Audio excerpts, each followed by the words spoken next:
comes in all colors, including white. Covering white hair is big business. It makes up nearly 70% of all salon applications. Colorists often only look for maximum coverage, but in reality, the result can be much more nuanced and elegant. Come with me as I show you that white hair is a beautiful canvas to work on.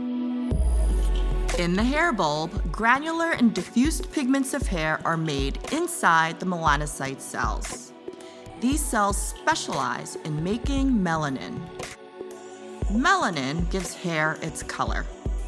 With time, the activity of melanocytes slows down until it finally stops producing melanin. Melanin then disappears from the hair shaft, causing hair to progressively turn gray and eventually transparent. But we see it as white hair from a distance. Hair becomes more porous, brittle, and less manageable. It's essential to know how much white hair we're working with, just like being able to assess a natural base color or identifying undercoats. Now that we know how to identify the percentage of white hair, let's see how the products work. Fundamentals are more opaque and reflex are more transparent. When we add a reflect to any fundamental, we automatically increase its transparency. On white hair, the reflect appears brighter and is more transparent. That's why we need to add fundamental to recreate missing depth. What happens if we don't add fundamental? The reflect is too strong, the result is transparent and won't last long. What happens to a warm reflect if we put fundamental instead of golden fundamental? There will be too much brown background and less luminosity. If there's less than 50% white hair, a Majorelle reflex shade can cover enough to give a good result for a majority of hair situations, taking into account the natural base and the landing undercoat.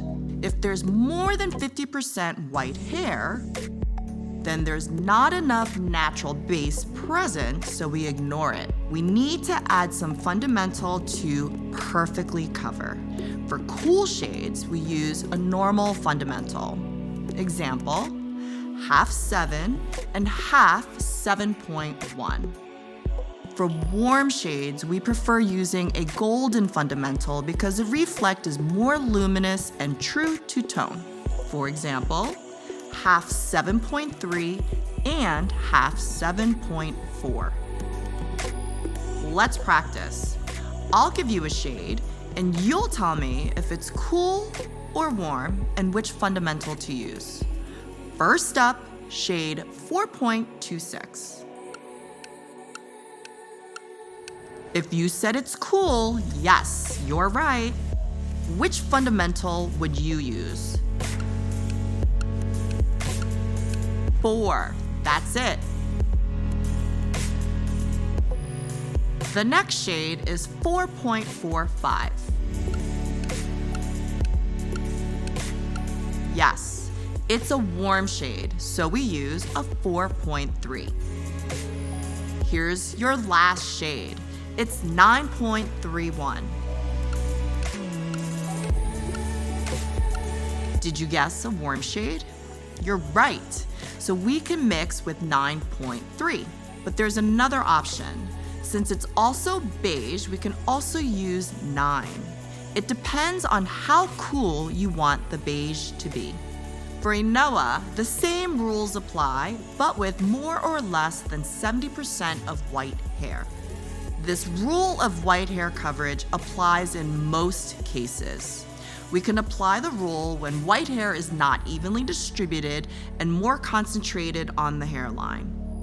We learn more about white hair coverage and color keys too, how to adapt it for fine, thick, or resistant hair, and how to play with different coverage levels. Now, when it comes to high lift, the name says it all. Its job is to lift, not to cover white hair. So never apply a high lift shade on more than 30% of well-distributed white hair. When there's less than 30% white hair, the light undercoat can be beautifully blended. Be sure to only use a neutral or beige shade. With less than 30% white hair, it's less about perfect coverage and more about the aesthetic result. Above 30% of white hair, you need a product capable of delivering real coverage. There are other better options. Let's talk a minute about take-through. When traditional oxidative color is used on both roots and lengths, it delivers a full head of homogeneous color with perfect gray coverage. However, regrowth and previously colored lengths and ends don't have the same needs. For regrowth, it's the first time that hair will absorb color, but the rest of the hair has already been sensitized by color. Over time, using the same oxidative color on both regrowth and lengths will oversensitize hair, causing it to lose shine. Enter Deolite. When this acidic tone-on-tone is used to take through, it avoids many side effects and brings new benefits. With its unique qualities, Deolite gently revives color radiance without overloading or sensitizing hair. Plus, it's a unique service that can only be done by colorists like you. You'll learn all you need to know about take-through in episode 7 of Color Keys. That wraps up this episode of Color Keys 1. Take care of white hair and take your time. Remember to explore all options from full coverage to subtle blending. We can't turn back the clock, but as a colorist, you can help your client look their best at every stage.